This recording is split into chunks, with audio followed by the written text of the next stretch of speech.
Yo soy José Juan Mota, @BacMota en redes sociales, y este es el podcast número 3 de soyunnerd.com, y hoy me acompaña Ake Rubio.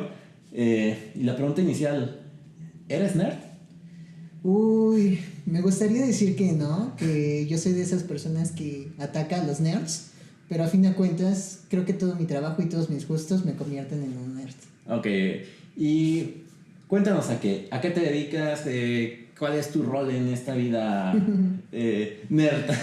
Bueno, actualmente me dedico como tal, soy productora de lo que es Mixer Latinoamérica. Mixer es una plataforma similar obviamente a Twitch, claro que tiene sus diferentes funciones, sus diferentes acciones y todo diferente, porque además como tal Mixer está bajo el mando de Microsoft. Okay. Entonces tiene todo el apoyo de Microsoft posible y por tanto va muy pegado a Xbox y muy pegado a consolas, bueno, PC, consolas. Okay. Y pues básicamente hago que se vea bonito en Mixer en algunos canales y en algunas situaciones de esto. Ok, perfecto. Y pues con todo esto has logrado como el sueño de mucha gente de estar viviendo gracias a los videojuegos en tu día a día. Sí, creo que mi mamá no lo creería, pero sí ya llevo como bastantes años dedicándome al 100% a vivir de los videojuegos, dedicándome al 100% a crecer en ello. Fácil son 10 años o más, no podría hacer las cuentas rápidamente, porque ya saben, en un principio no vives como tal de esto, sino entras y haces tus pininos y te intentas vivir de esto, intentas trabajar en este medio, pero no siempre sale en aquel entonces. Solo de repente es tanto chingarle que transicionas a ese mundo en el cual de repente te das cuenta que sí, ya estás viviendo efectivamente de eso. Y aparte, afortunadamente creo que la industria ha cambiado y el mercado en México igual se ha hecho más grande. Si bien ha existido cosas como nos vamos a ver al Gus en Club Nintendo y cosas así, eran como muy de una televisora lo tiene que hacer o una revista especializada. Y gracias a esas revistas, que incluso fueron surgiendo agencias alrededor de ellas, tenemos el caso de Atomics, después pues el nacimiento de Gamers, que también se metió como en el mundo así de Gamers TV y todo eso. Abrió el abanico a decirles a los inversionistas, sobre todo es, oye, aquí hay donde trabajar y ahí es un mercado que realmente solamente creo que vivíamos de traducir como lo que ocurría en Estados Unidos, lo que ocurría en Japón y eso. Y también algo muy importante es énfasis en los eSports, que en México se ha abrido camino.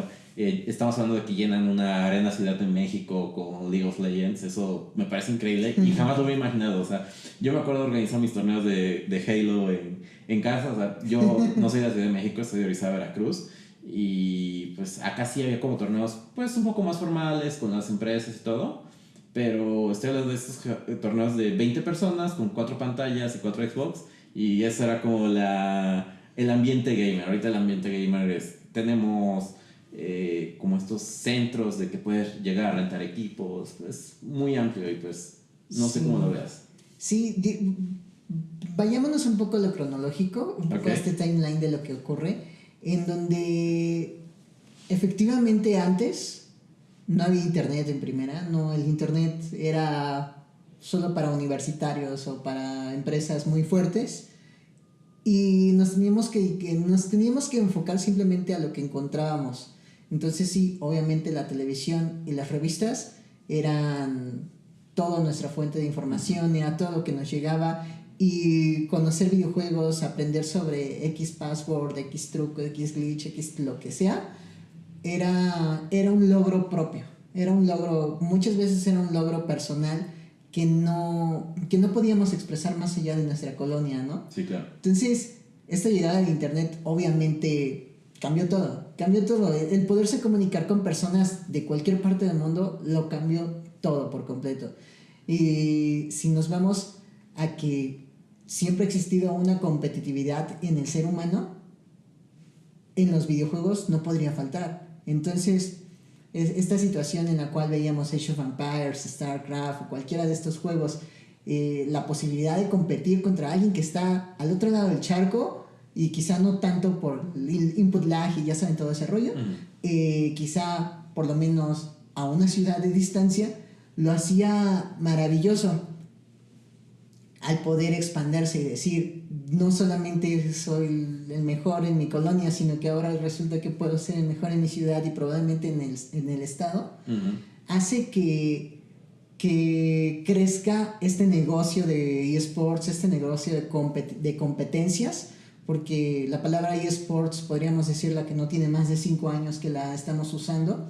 Es una palabra relativamente nueva, ya saben todo el debate y discusiones que hay de cómo se escribe, de que si debe de ir con la E mayúscula y minúscula, la S, el guión, todo ese rollo. Sí, e incluso te metes como que, y en español cómo se tiene que decir, eso de... ¡ah! Sí, que algunos puristas sí dicen que es deportes electrónicos, otros que no, tiene que ser eSports, como lo fue en su momento email, pero pues... Sabemos que email también tiene una traducción como tal. Sí, claro. Pero bueno, sin entrar tan en esos detalles que ya cada quien se basa en lo que crea que lee, las competencias de los videojuegos, simplemente como tú lo dices, se volvió de un simple tener a 4 personas, 4 pantallas y 20 personas, se convirtió a un, voy a competir con X persona por tal.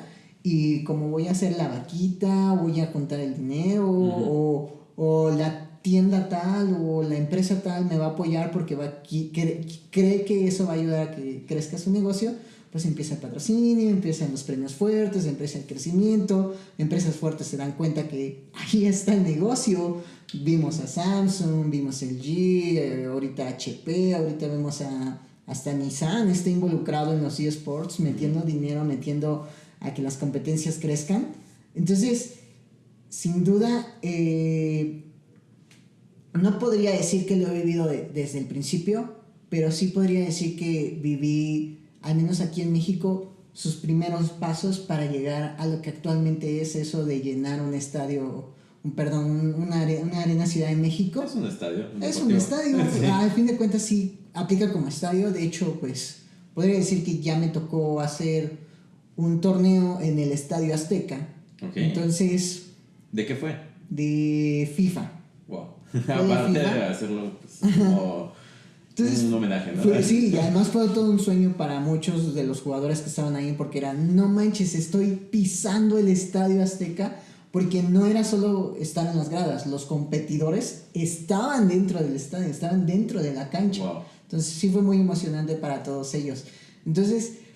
Creo que esta evolución aquí en México la he vivido muy de cerca, independientemente de que ustedes pueden escuchar, obviamente, a estas superestrellas, estos nombres, llámese de Sella, llámese de Ulibarri, o de cualquier jugador que tengan muy presente dentro de su juego en particular. Llámese de todas esas superestrellas, yo estuve muchas veces atrás de esas producciones de eventos. Entonces, sí conozco bastante bien cómo fue evolucionando los eSports aquí en México, cómo de ser pues la renta del hotel o la renta de un ciber o la renta de algún lugar chiquito a ya tener estos venues enormes y tener competencias de millones de pesos y decir y poder saber que estas personas, estos jugadores que bien se involucraron ya están o estaban percibiendo un sueldo. Ya actualmente, pues los que saben de la escena competitiva de League of Legends, que se unieron las regiones, hizo que jugadores mexicanos se pudieran cotizar a nivel Latinoamérica, y pues ya vimos a Sella uniéndose abandonando básicamente su alma mater dentro de los eSports y uniéndose a un equipo, no recuerdo bien si es chileno, pero es Isurus Gaming, como le dicen. Porque seguramente le ofrecieron un buen contrato, porque si ven la escuadra que están presentando ese equipo en particular, tiene una escuadra de jugadores de toda Latinoamérica muy buenos. Algunos dicen que es el nuevo Dream Team como tal. Entonces creo que esa evolución, haberla visto desde atrás, es muy muy bonita y a mí me ha hecho crecer bastante, y fue como al igual que estas personas llegaron en su momento a vivir de videojuegos sin darse cuenta, me tocó a mí, pero desde el otro lado de la escena. Sí, o sea, es todo lo que se tiene que realizar para llegar a... pues es un espectáculo como tal, o sea, si bien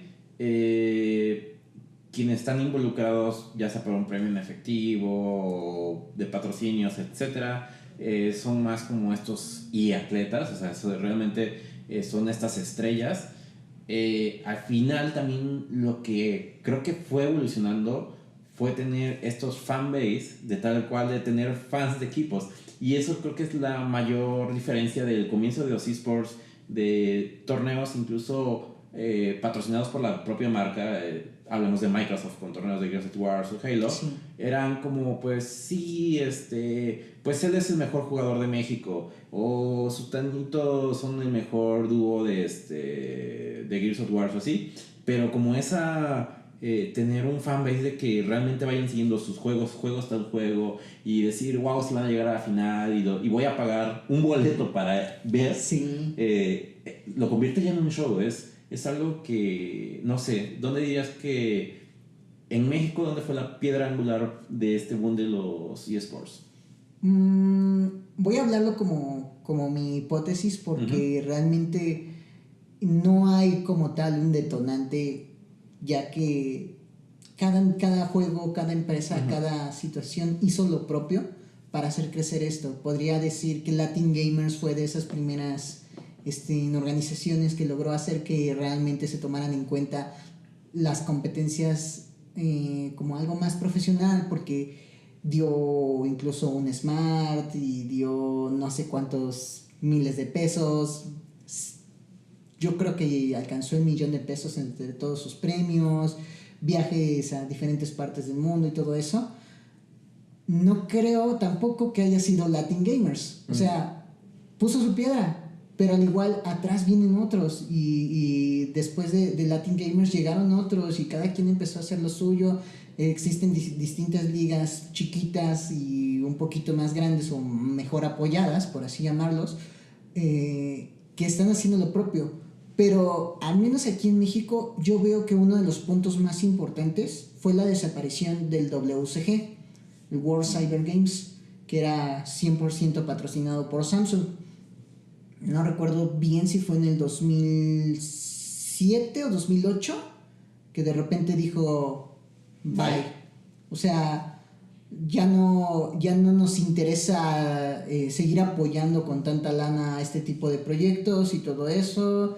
Y pues en las distintas partes del mundo el World Cyber Games empezó a aparecer, y hasta que llegó a México también esa parte.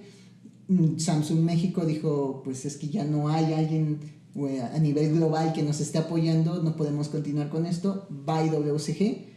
Y justo en ese momento fue la evolución completa para que empresas como Riot dijeran, ok, ya me di cuenta que no va a haber una empresa a quien decirle, toma mi producto y hazlo grande en los eSports. Entonces yo como Riot voy a hacer mi propia escena de los eSports. De hecho, es súper bonito como ver el caso de Riot en particular, en donde él presenta... Riot crea a los jugadores, crea el juego, crea los eventos y crea todo el espectáculo. O sea, Riot en particular hizo grandes maravillas, y eso lo distribuyó. Llegó aquí a México. México fue un país fuerte, al menos en League of Legends.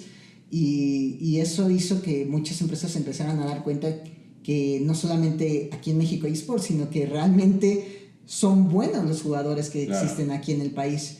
Entonces, como ya había otras empresas chicas o grandes o mejor apoyadas, creo que es una palabra acorde, porque muchas veces cuando te enteras un poquito de quienes producen X evento y X evento y X evento, son las mismas 5 personas.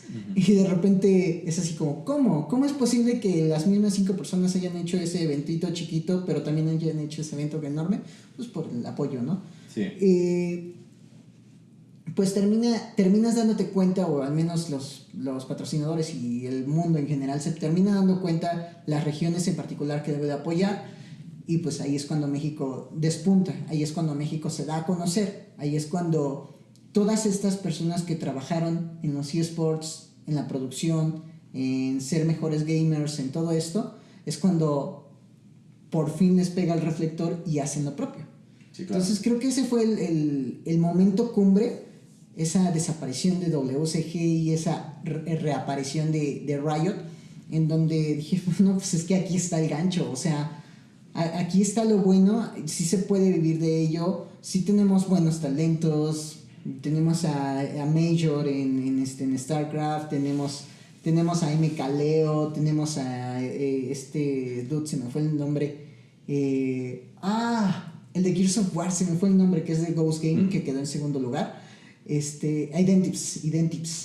Tenemos jugadores impresionantes haciendo trayectoria fuera de México, entonces en el Evo principalmente, curiosamente ahí me da un poquito de risa bien, o sea, que parece que los mexicanos somos buenos para los golpes, porque en Juegos Olímpicos, taekwondo, box y todo eso, excelente. Y en eSports no es la excepción, o sea, en King of Fighter creo que es donde... Bala, Bala es increíble. No solo una vez ha llegado a los mejores top 8, ya son muchas ocasiones.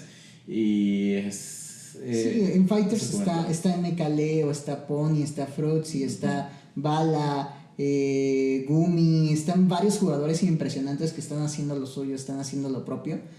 Pero fíjate que tampoco me quiero quedar en que sean los madrazos como tal. Es un ejemplo del mayor representante a nivel mundial. Pero me quiero quedar más bien tristemente con la individualidad.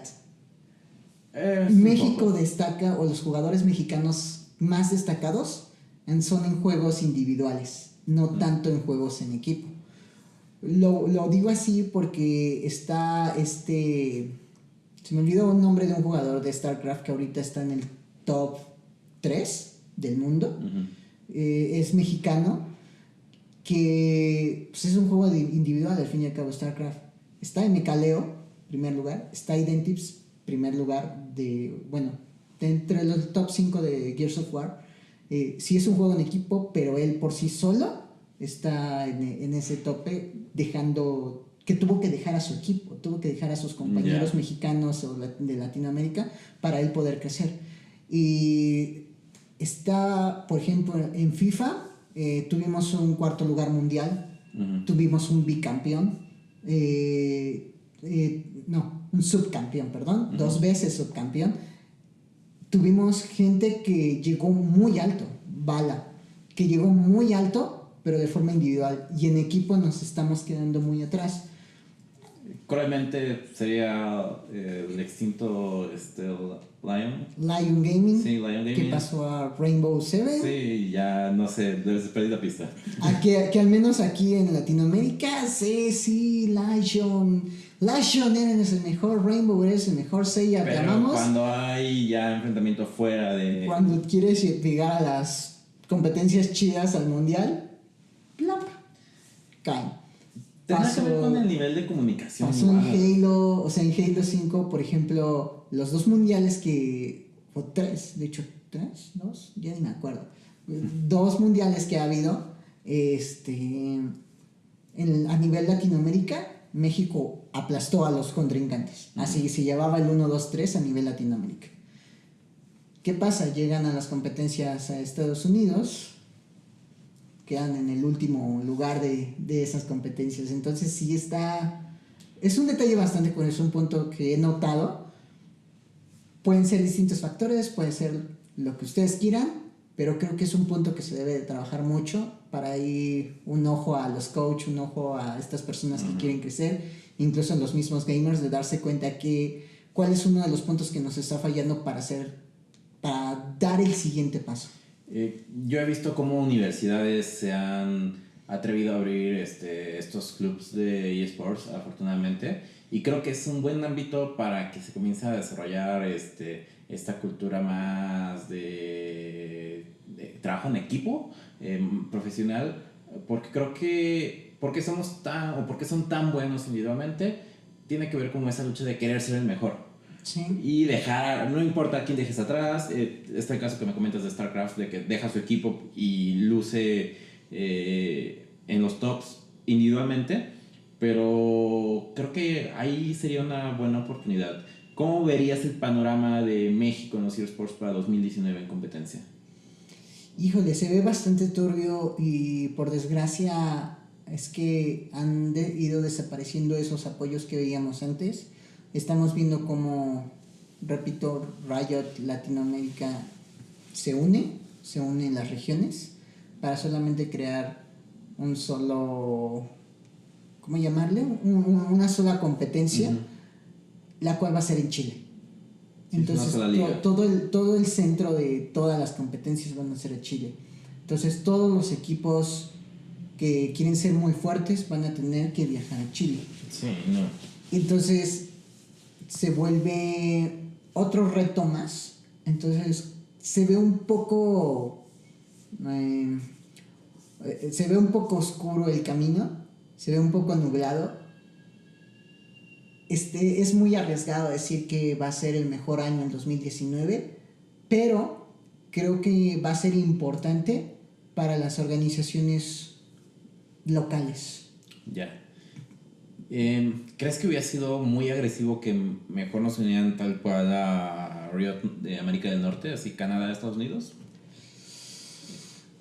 Hubiera sido padre, hubiera sido bastante bueno que al menos México se integrara a estas regiones. Por desgracia, creo que uno de los mayores limitantes es el habla, tal cual a veces, aunque geográficamente somos Norteamérica, sí.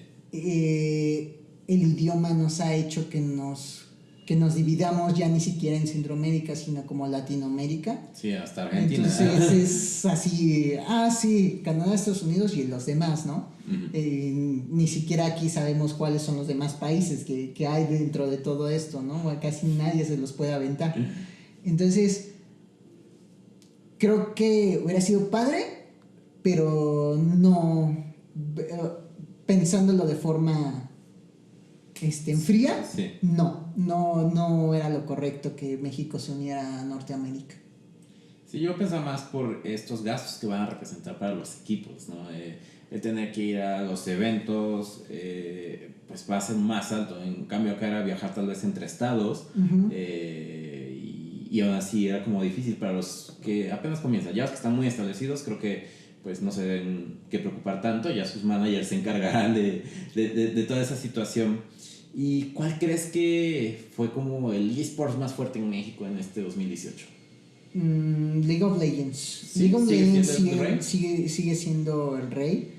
Y independientemente de que no soy tan fan del juego como tal, lo entiendo competitivamente, pero no me divierte jugarlo. Es muy fuerte, tienen un nivel de producción impresionante y demasiado apoyo y tienen mucho, o sea, realmente todas las herramientas que tiene este eSport en particular es por mucho más grande que todos los demás que podemos ver. Háblese, por ejemplo, Dota, que no tiene escena, al menos aquí en México. Háblese de FIFA. FIFA es muy fuerte, muy fuerte. ¿Cuántos gamers no conocemos que solo juegan FIFA? O que por lo menos dentro de su catálogo está FIFA a fuerza. Y aún así no considero que sea lo suficientemente fuerte como lo es League of Legends por toda la producción y todo lo bonito que tiene detrás. Ok, ¿y en dónde queda Overwatch? Sí, ya, no, aquí en México tristemente no fue tan acogido por los eSports. Fue una novedad, ¿no? En su momento, en su salida, pero yo creo que eso es normal en cualquier videojuego, que juego nuevo, todo el mundo lo quiere jugar. Y pues incluso recordamos que intentamos ahí hacer un intento de equipo competitivo llamado Blink. Incluso trae aquí su logo. No nos metemos como en la historia del equipo y eso. Lamentablemente creo que nunca llegamos a jugar en forma. Pero tal vez igual tiene que ver eso de que no hubo torneos en forma bien, como para decirnos, bueno, pues ya no estamos quemando el nombre en medios.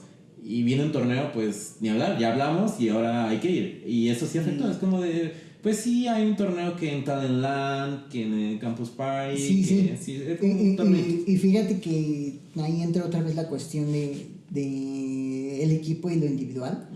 Para México es muy fácil hacer un torneo de FIFA porque como organizador, ahora sí que en la parte de atrás dicen, pues sí, hacemos un torneo a nivel nacional, de todo el país participa, pero hacemos una gran final en la Ciudad de México y todo eso. No hay problema, nada más vamos a tener que viajar a los 2 finalistas.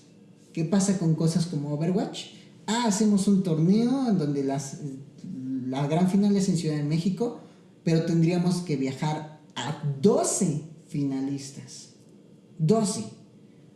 Entonces es un costo gigantesco. Si no hay una empresa que se quiera arriesgar y meterla a eso, va a ser muy difícil que realmente despunte en México ese juego. O sea, que haya gente que haga torneos o que haya alguien que en realidad le invierta. Se va a quedar todo en línea, va a ser todo como más casual, más relajado, no va a haber esa posibilidad de crecer tanto. Ok, perfecto. Y creo que hablando ya de 2018 y todas esas circunstancias, lo que es que no sé si son eSports, tú me aclararás esta duda, los Battle Royale, o solamente son juegos casuales que sí llegaron como a estar en las abritas, como dirían en todos lados. Todo el mundo quería tener su Battle Royale y todos los juegos que ya existían de shooters le vamos a meter Battle Royale porque es lo que está vendiendo. Sí, casi quitamos los demás nombres y nos quedamos en Fortnite, ¿no? Porque sinceramente Fortnite ha dominado. Fortnite es un juego que lo ha hecho bastante bien a nivel mercadotecnia, a nivel todo lo que tiene que ver atrás. Sin embargo, no es un juego que yo pueda considerar como eSports. Competitivo, sí, lo puede ser. Cualquier cosa puede ser competitiva. Ya vieron esto de lanzar una botella con agua y que quede parada. Es competitivo. Puede ser muy competitivo eso. Pero de ahí en fuera en que se pueda formalizar como un eSport, tiene un gran camino por hacer todavía. Vemos a nivel internacional los weeklies que se están aventando, pues gente muy reconocida en Fortnite, específicamente streamers, pero sigue sin ser claro cómo vas a hacer competencias reales de 100 jugadores. Claro, eso es lo que vuelve más difícil, ¿no? Es cómo creas equipos incluso, porque es como... Y sí, y se ha hecho, o sea, diferentes organizaciones, diferentes lugares. Ya vimos en Estados Unidos, en España, el Rubius hizo uno de los torneos más grandes e importantes de Fortnite. ¿Es donde Windy Gear se quejó de que no le invitaron? Ajá, sí, que primero fue online y después fue presencial. O sea, de ahí tuvieron a 100 personas que en realidad eran 100 influencers o 100 gente conocida de los streamers y todo eso. No eran jugadores 100% competitivos. Ahí es un punto que hay que aclarar. Sí. No eran 100% competitivos, eran streamers, eran influencers, eran amigos posiblemente, quienes estaban compitiendo. Entonces, sí podríamos ver todo eso, pero no queda claro cómo vas a hacer el eSport, cómo vas a hacer esa competencia en un juego que se vuelve tan casual. Y ahí vemos a otras organizaciones intentando hacer un 2 contra 2, que con el formato tal y que tienen que haber esto y que pero si haces esto, ¿no? Ajá, o sea, le estás modificando por completo la esencia del juego para crear tus propias reglas competitivas. Que si bien muchos juegos competitivos así nacieron, no es lo ideal para que pueda crecer, porque cada quien va a poder crear sus propios formatos y no se va a seguir un lineamiento. Incluso se me hizo muy curioso cómo surge, por ejemplo, Halo en su versión competitiva, que es qué armas únicamente se pueden usar. Incluso los valores que se le asignan al juego no son los que vienen por default. ¿Por qué? Porque pues está diseñado para que sea divertido casualmente y realmente que alguien que no sabe jugar pueda tomar el juego y pues existe una nivelación y más como el azar de el tiempo de las armas, que no es tanto azar, pero eso ayuda, ¿no? Sí. En cambio, ya en la competencia tienes que modificar el juego, o sea, no es como agarrar un matchmake y... Sí, así todo predeterminado, échense. Ajá. No, eso no es el competitivo. Y es que ahí vuelvo a rescatar un poco League of Legends, lo ha hecho espectacular. O sea, espectacular. Porque tú entras a una partida, obviamente saltándote el tutorial, entras a una partida contra los bots y ya es competitivo. Ya estás empezando a aprender cómo funciona para llegar a ser un jugador profesional de League of Legends. Claro, miles de mecánicas vienen detrás de todo ese fondo para las runas que no sé qué profesional, pero ya lo estás haciendo desde el principio, ya te estás familiarizando con lo que es la escena competitiva fuerte. Desde que el mapa que te dan, ese es donde se va a competir. Porque si bien después vas desbloqueando mapas y esto, simplemente es para darle como un poquito de más sabor a la experiencia y no aburrirte. Pero si tú metes como de, pues hoy desperté con ganas de, pues me voy a dedicar a League of Legends. Desde que estás en nivel 0 o nivel 1, ¿no? Como comienzas.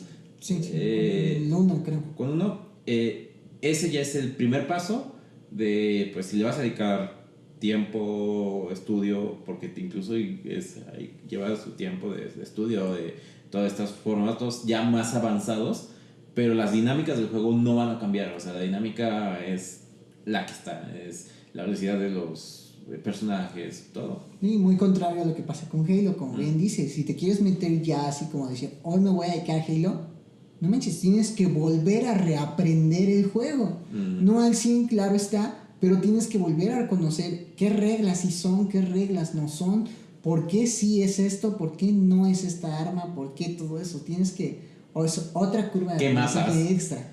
Porque tienes varios mapas, pero resulta que solo en la competencia son estos mapas. Ajá, y específicamente con ciertos settings dentro del mapa y cosas así. Y tendrías que incluso hacer el custom en el mapa. Bueno, se bajan, ¿no? Sí, se bajan, realmente es como más sencillo. Pero es otro paso que separa a los casuales de los competidores y bueno, de los que quieren aspirar a ser profesionales. Tan solo el respawn es la mayor diferencia, ¿no? Es que como que en competitivo deben respawnear obviamente en lados contrarios del mapa.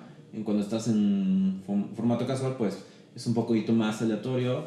Sí hay como una cierta división, pero pues casi puede salir junto. Sí, y pasa. Y sí, claro, es que es bien difícil como considerar qué puede ser un eSport y qué no. Por eso Fortnite todavía le queda un camino para llegar a ser un juego competitivo. Los Battle Royale en general les queda un camino. Claro, han hecho eventos. No puedo negar que son fantásticos la mayoría. No puedo negar que hay un nivel de competencia en donde ciertas personas destacan. Fortnite, pues quién no conoce a Ninja actualmente. Pero es que sigue siendo ese mi punto. Quienes están a tope son streamers. Okay. No son gente que no son estos atletas electrónicos, por así llamar, por darles un nombre raro. No son estas personas que están en una gaming house entrenando, practicando, viendo estrategias y todo eso. Porque Fortnite te quita 1000 estrategias, casi lo empieza a volver aleatorio en muchas de las cosas, porque puede o no aparecer X cofre en cierto lugar, puede o no tocarte X persona en X lugar, puede o no pasar esto, Y, X, o sea, empieza a haber muchos factores que que le quitan un poquito esa aleatoriedad, le quita un poco ese reglamento de lo que podría ser un eSport. Aparte yo creo que realmente con tantos jugadores, o sea, con 100 jugadores de inicio, nunca sabes qué puede pasar. O sea, puede pasar literal que te caiga alguien encima y pues eso ya te mató. Sí, tener la suerte que abres un cofre y a ti te tocó la escopeta y al otro una pistolita, le ganas, pero al siguiente encuentro es al revés y pues, no, o sea, no. Y sería como difícil incluso a quién seguir, ¿no? Porque lo que lo vuelve ya un deporte es esto de que no solo son las personas que están jugando ahí, creo que es todo lo que está alrededor. Entonces creo que Fortnite o los Battle Royale serían más semejantes, se me ocurre a estas cosas que hace la NBA, que son encuentros con superstars, que es un juego totalmente de demostración y que incluso les llaman los Magic no sé qué, porque van a hacer jugadas de trucos, ¿no? De que se pasan el balón entre los brazos, es más un espectáculo visual y de ver a las estrellas, pero no lo estás viendo que para ser el mejor o el ganador de la liga. Es simplemente, mira, estos son 10 estrellas que tú conoces y los vas a ver jugar entre ellos. Y es como de, wow. Exactamente, es de las mejores referencias que podríamos encontrar. Exactamente eso pasa con Fortnite. No es personas que podrían ser el mejor soporte, el mejor lateral, el mejor esto, el mejor aquello. Son personas que son famosas, que son reconocidas, que juegan bien, claro está, y que te van a dar un espectáculo. No van a ser la competencia más profesional del planeta. Te van a dar un espectáculo. Hasta espectáculos son estas cosas de, mira cómo reacciona jugando tal youtuber contra tal youtuber, que incluso son youtubers que jamás han tocado. O sea, hemos visto youtubers y twitcheros que, pues sobre todo los twitcheros sí se dedican a los videojuegos, pero youtubers que se toman su modo de el juego de moda, sí es más como de, ni no saben ni, o para empezar juegan con consola, sí, la mayoría, y es más como de mis impresiones al jugar Fortnite, ¿no? Y esos son los títulos del video.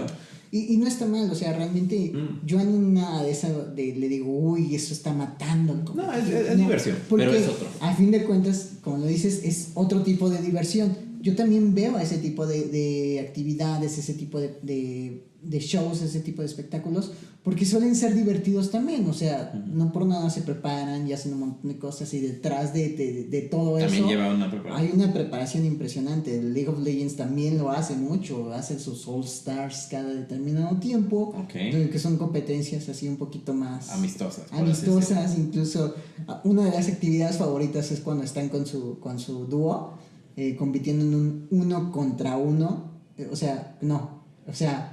está curioso el formato, ni siquiera sé cómo expresarlo. Dentro del mapa solamente hay un campeón de un lado, el otro campeón del otro equipo. Pero ese mismo campeón es controlado por 2 personas.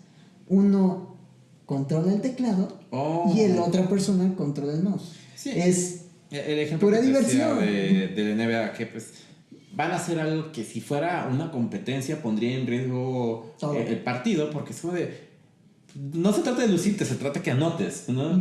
Y acá es más lucirse como de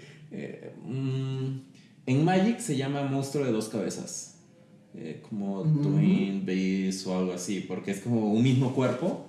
Sí, pero esta actividad segurísimo tiene un nombre, pero no me acuerdo, la verdad, ni me he fijado, solamente me divierto ver eso. Sí, ya son variaciones muy divertidas. Sí. Y para ya ir cerrando, ¿qué esperas para el 2019 de eSports? Híjole, al menos aquí en México veo un crecimiento muy fuerte en consola. Sinceramente en consola México es muy bueno.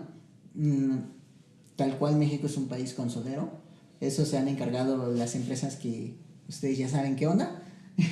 Y ya hay todo un mito y todo un choro de por qué las consolas son más aceptadas aquí en México y no tanto los PCs. Pero creo que va a haber un crecimiento muy fuerte en juegos de consola. Hablarse incluso de torneos específicamente de Fortnite para consola, torneos específicamente de Overwatch para consola. Y ya está Halo, ya está Gears, ya están todos estos fighters que, ya lo hablamos, ya lo dijimos. En México también hay muchos, muchos jugadores de pelea. Smash va a ser uno de los juegos muy, muy, muy importantes en México, pero en verdad, muy importantes. Sí, Smash, incluso actualmente hay un chico que sí está chico, ¿no? Que está haciendo ahorita con Smash de Wii U, no me acuerdo su nombre, que le fue bien en el Evo y cosas así. O sea, creo que no topeó, sí topeó. No recuerdo que haya topeado, pero fue como la sorpresa de que pues un mexicano sí se fue al Evo con Smash de Wii U en su momento. Ya veremos el 2019 con Smash Ultimate.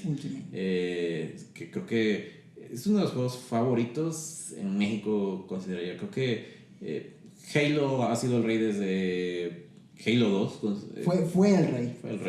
Ahorita consolas. Gears of War es el más fuerte. Sí, ya cambió totalmente. Sí, completamente. Gears of War, el mismo Gears Viking, el mismo productor de Gears y el mismo Xbox y Phil Spencer lo han dicho.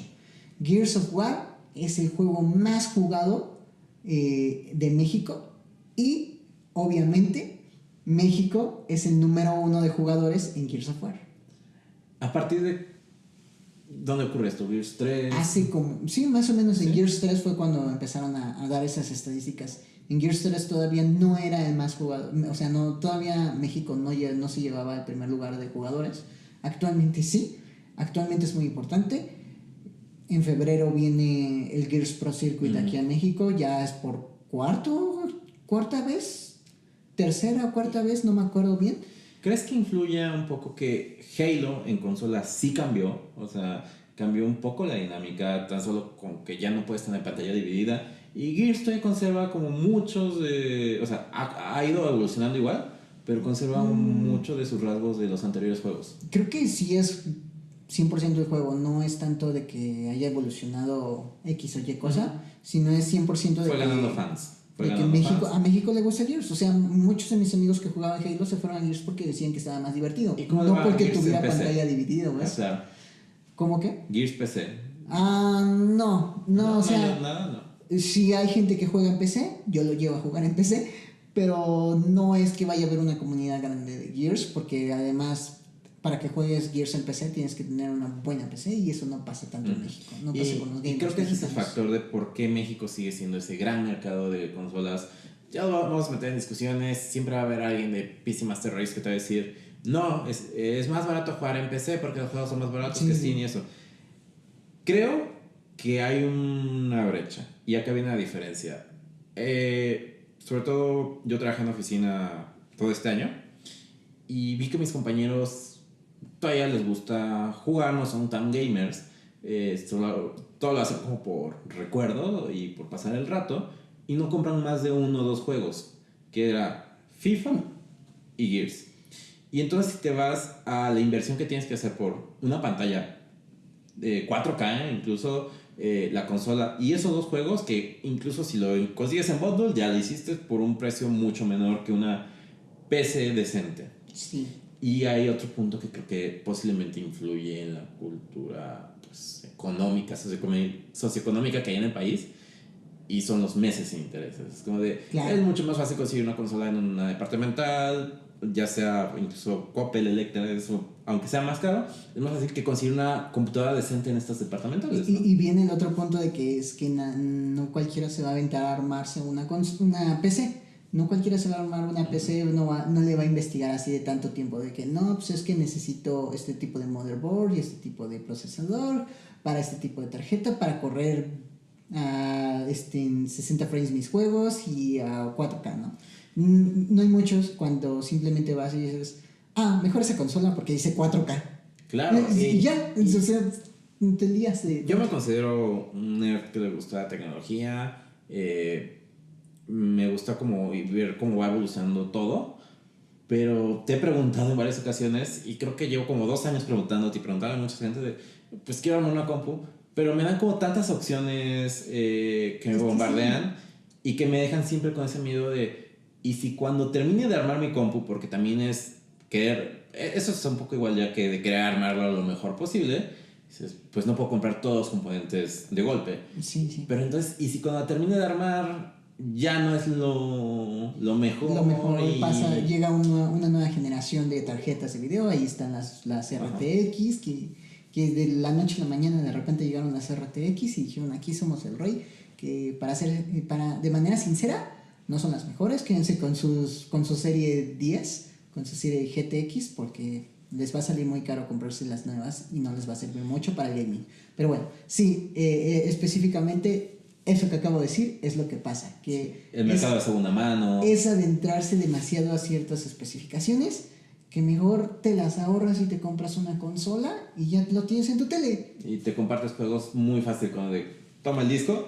Que bueno, ahí para que veas, yo quiero defender un poquito la PC en ese aspecto. En PC, al menos Steam, hace un gran trabajo para compartir juegos.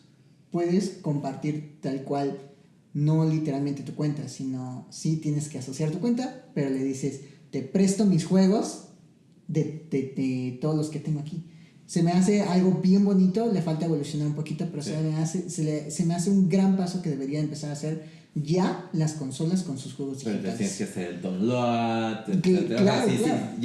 Sí, ahí es como entra el debate de digital o físico, cosas así, pero creo yo que el físico sí debe de empezar a... Que bueno, ahí bajar. defendiendo tu punto, sinceramente ya que juego puedes, y eso me enoja mucho, sobre todo porque a veces no tengo tiempo de jugar, de agarrar mi disco y ponerlo y ya ponerme a jugar, ¿no? Y sobre todo cuando es juego nuevo, que estás bien emocionado, que vienes de la tienda con tu juego, lo pones en la consola y 60 gigas, o sea, no es una actualización de 300 megas. Tienes que instalar el juego a 60 gigas y te llega el parche inicial con otros 60, sí. Y pasas un mes sin jugar, regresas, prendes la consola. Nueva actualización. Sí. De hecho, yo por eso empecé a jugar un poquito más en PC, porque precisamente todo el tiempo se está actualizando. Digo, ya actualmente las consolas ya llegaron a ese punto en el cual se quieren empezar a actualizar solas, pero sigue pasando mucho de todas formas. Sobre todo los paquetes grandes. Pues muchas gracias, Ake. ¿Dónde te podemos seguir? ¿Dónde podemos buscarte? Pues básicamente casi todas mis redes sociales son ake-rubio con K, ake-rubio, y me encuentran todo. Creo que abrí todas las redes sociales que pude. No uso todas, principalmente uso Twitter y Twitter y quizá Mixer, Facebook no tanto, pero sí, es aquí-rubio, ahí me encuentran en casi todo. Perfecto, y pues gracias por estar en este podcast de soyunnerd.com.